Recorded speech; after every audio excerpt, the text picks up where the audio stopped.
All right, this is part 2 of our Fishing Creek Wildlife Management Area Fort Center Archaeological Site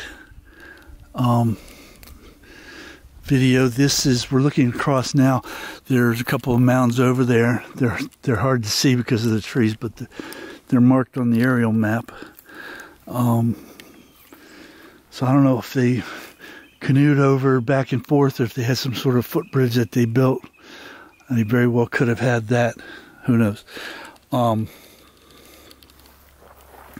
we're going to walk, as we're heading out here, we're going to walk through this area by this kiosk, this little, more or less a game trail looks like, but it's also a path, and you can tell there are some mounds in there that we've seen on the satellite maps, the aerial maps that the various archaeologists have created and marked. Very cool stuff. So we're gonna finish up this trip heading through there, heading through here. Got my gaiters on today.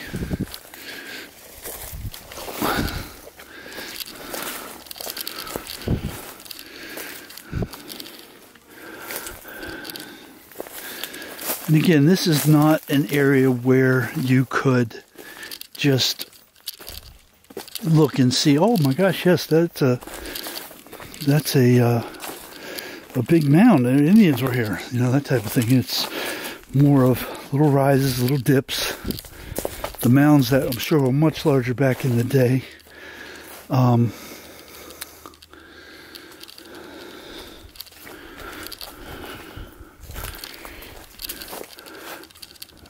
Are almost completely eroded now, which of course, you know, they would be.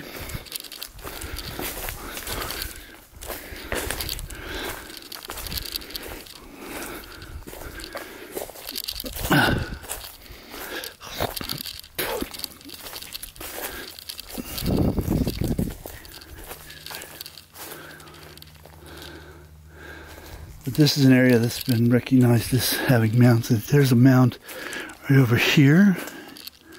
You can see it through the trees.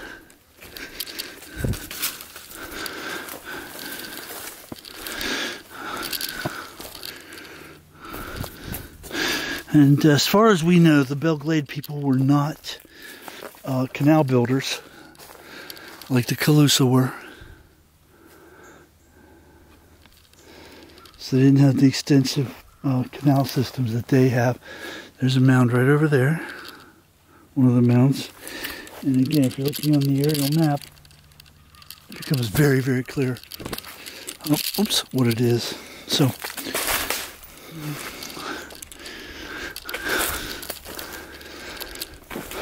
but seeing it, you know, right there, I mean, that's obviously a mound. I mean, it's just not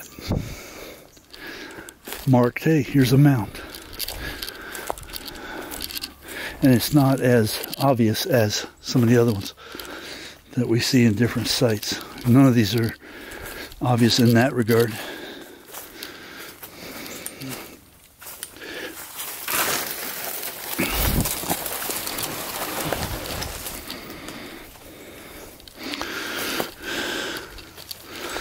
Sun's starting to set.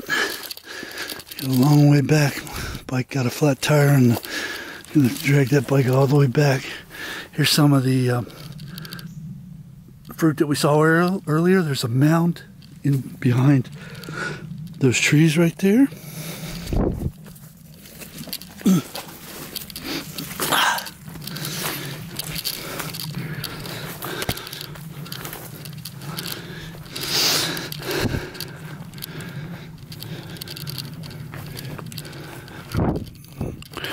And this whole area would have been open, wide open.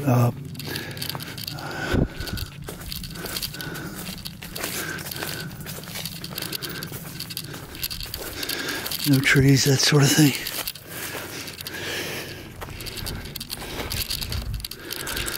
And now we're out on the main roadway path.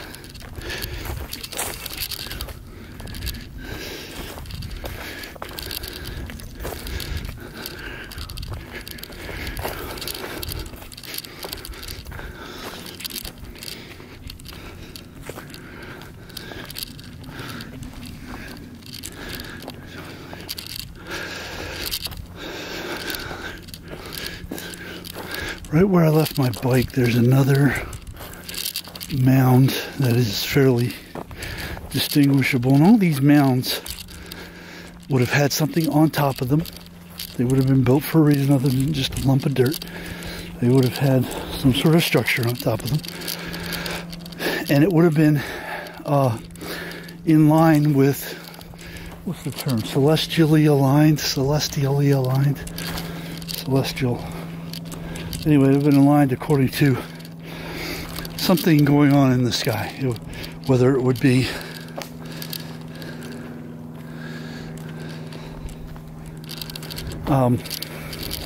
stars, constellations, usually it would be the sun, or sometimes the moon, or a combination.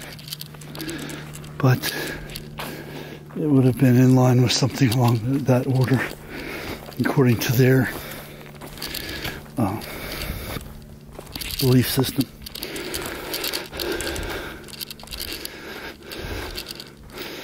There's a cool little path that came out of there earlier. There's some neat stuff back in there. I didn't see any animals of any kind. Saw a bunch of deer out here earlier. There's deer all over the place out here.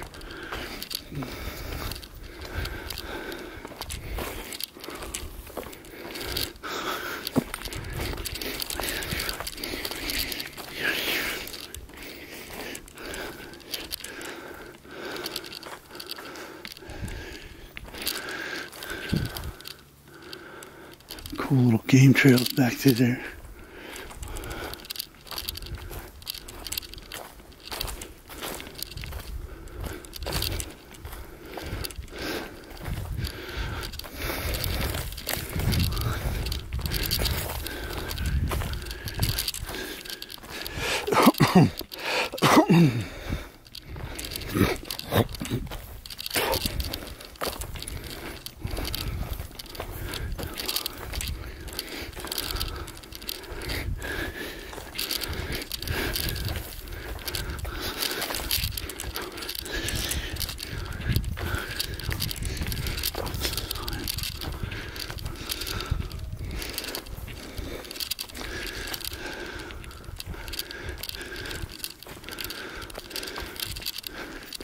Owie.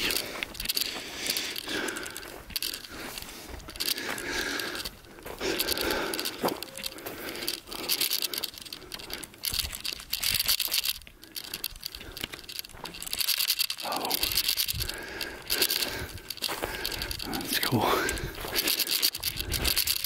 I didn't hear that little rattle. I thought it was something in my brand new $550 camera that was rattling around, but it wasn't. It was the little latch on the side of the camera to use the strap if you use straps, which I don't. Yeah, that thing dangling around my neck, you'd be slapping it and everything. It wouldn't work.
Okay, here's the bike with the flat tire.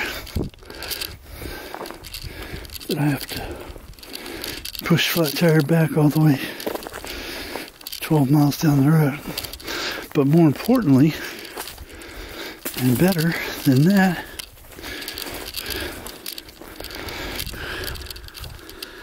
is the mound we're going to see here.